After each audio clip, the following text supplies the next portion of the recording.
देशभरात गाजत असलेल्या नीट पेपर फुटी प्रकरणाच्या निषेधार्थ वर्धा जिल्हा युवक काँग्रेसच्या वतीने सायंकाळी शहरात भव्य मशाल मोर्चाचे आयोजन करण्यात आले। या मोर्चात युवक काँग्रेसचे पदाधिकारी, काँग्रेस पक्षाचे कार्यकर्ते, विद्यार्थी आणि नागरिक मोठ्या संख्येने सहभागी झाले होते।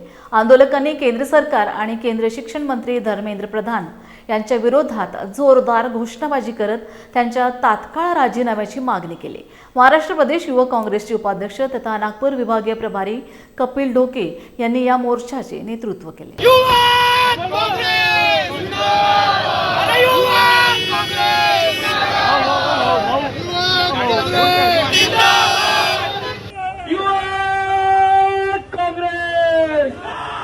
परीक्षेमध्ये ज्या पद्धतीने केंद्र सरकारच्या चुकीच्या धोरणांमुळे सातत्याने भ्रष्टाचार होतो आहे। आपण जर पाहिलं असेल तर नरेंद्र मोदींनी काल आपले 12 वर्ष पूर्ण केली आणि या 12 वर्षाच्या काळात पहिल्यांदा यांच्या काळात दोनदा नीटचा पेपर फुटलेला आहे। नीटचा पेपर हा आपल्या सर्वसामान्य माणसाच्या आयुष्यातला प्रत्येकाशी जिव्हाळ्याचा असलेला विषय आहे। विद्यार्थी अहोरात्र मेहनत करतात, पालक सुद्धा विद्यार्थ्यांचं स्वप्न साकार होण्यासाठी प्रयत्न करतात। अशा विद्यार्थ्यांचं नुकसान करण्याचं काम नरेंद्र मोदींच्या सरकारने केलेलं आहे। यांच्या काळामध्ये NTA डीजीला अटक होत नाही, त्याच्यावरती कारवाई होत नाही, पेपर फोडणाऱ्यांना पाठीशी घातले जाते आणि जे लोक कष्ट करतात, सर्वसामान्य लोक प्रयत्न करतात, त्यांना मात्र याचा नाहक त्रास सहन करावा लागतो। केंद्रीय शिक्षण मंत्री यावरती चकार शब्द बोलायला तयार नाहीत।